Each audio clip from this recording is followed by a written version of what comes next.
Hi everyone, it's Mrs. Berenter and I just got my hair done. Do you love it?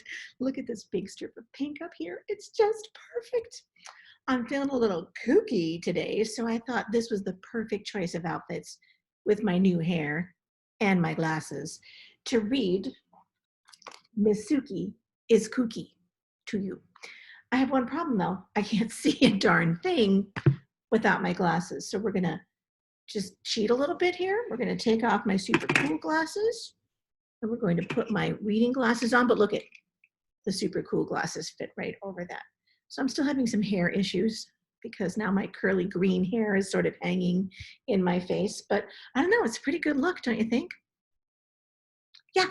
Anyway, since we're supposed to meet Miss Kooky today in this chapter, I thought, why not go full out kooky with my hair?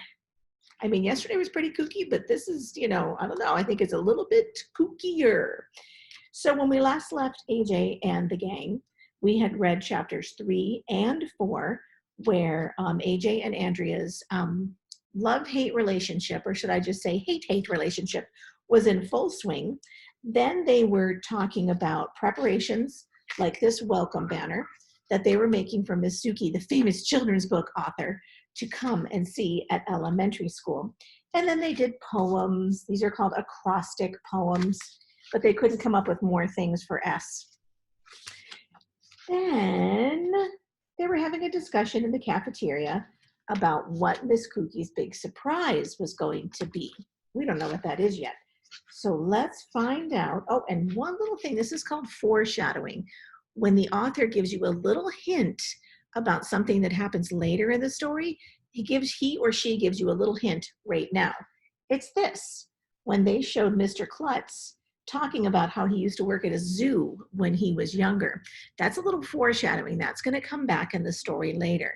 The only reason I know that is because I read the whole story. Sorry, I went ahead of you guys and I read it all, but I'm not going to spoil it. You're just going to have to find out for yourself what happens. So chapter 5, Miss Suki finally arrives, is the reason why I did my hair all special today. I hope you like it. Chapter 5, Miss Suki finally arrives.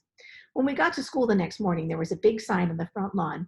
Ellla Mentry School welcomes Miss Suki Kabuki for Author Day and Picture Day. All the girls were dressed up for Picture Day. All the boys were dressed like slobs, as usual. I'm not even going to say anything about that. After we put our backpacks on our cubbies, Andrea and Emily took out their little mirrors and tried to make themselves look pretty.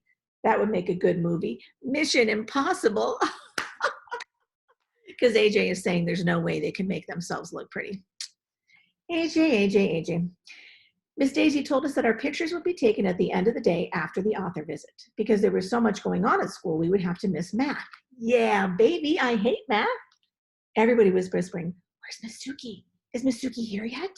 We pressed our faces against the window so we could be the first to see Miss Suki when she arrived. Hold on 1 second, please.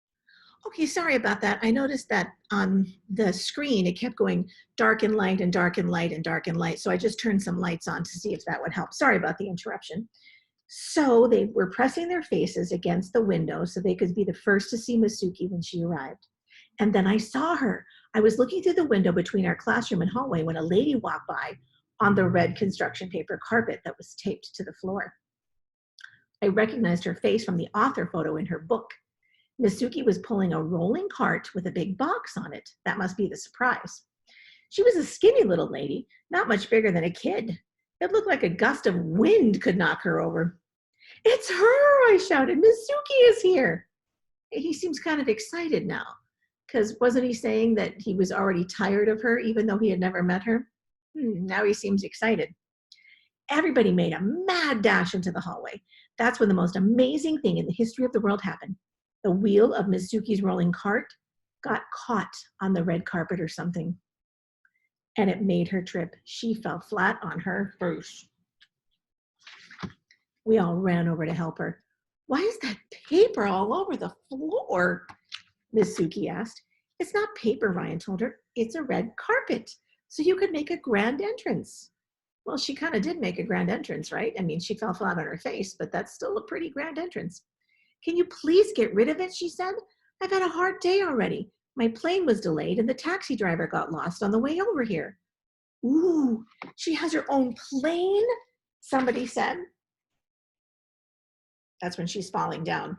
I don't think she really has her own plane. When she said, my plane got delayed, I think she meant the plane she was on. Ooh, she has her own taxi? Somebody else said, no, I don't think so. Are you really the famous children's book author, Miss Suki Kabuki, I asked. Yes, I am, she said, and she shook my hand. Ooh, I touched somebody famous, I said. I'm never going to wash this hand again.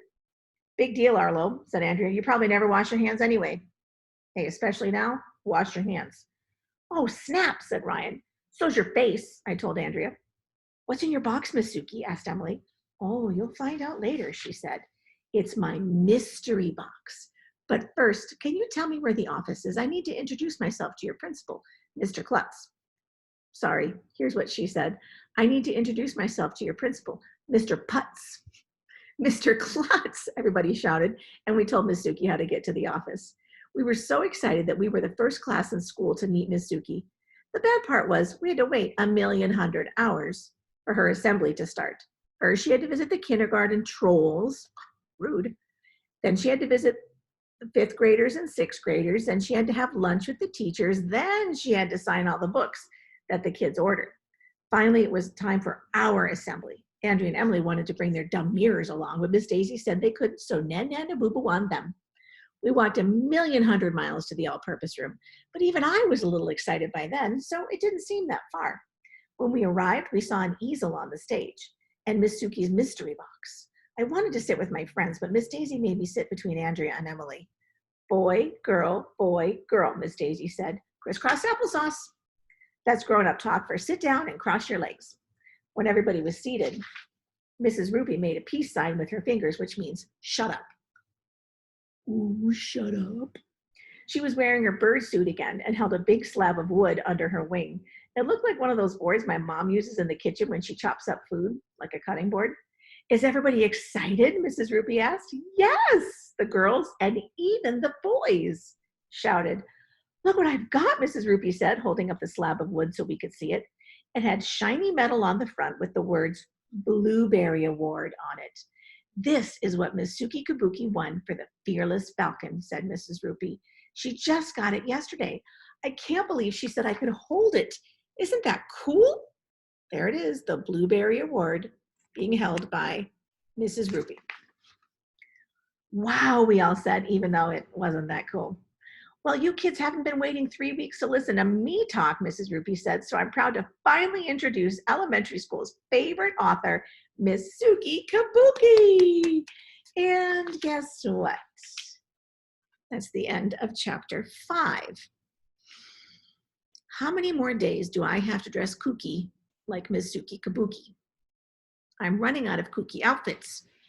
Chapter 6 is called Miss Suki is a Big Crybaby. Sounds like Emily a little bit, doesn't it? Anyway, I'll try to come up with something kooky for the next reading of the next chapter because I guess we're finally going to meet Miss Suki Kabuki. And I'm really sorry about all the dark light on the camera today. I don't know what the heck was happening. So sorry about that. Hopefully I'll find better lighting for it the next time and you won't have to make your eyes keep adjusting.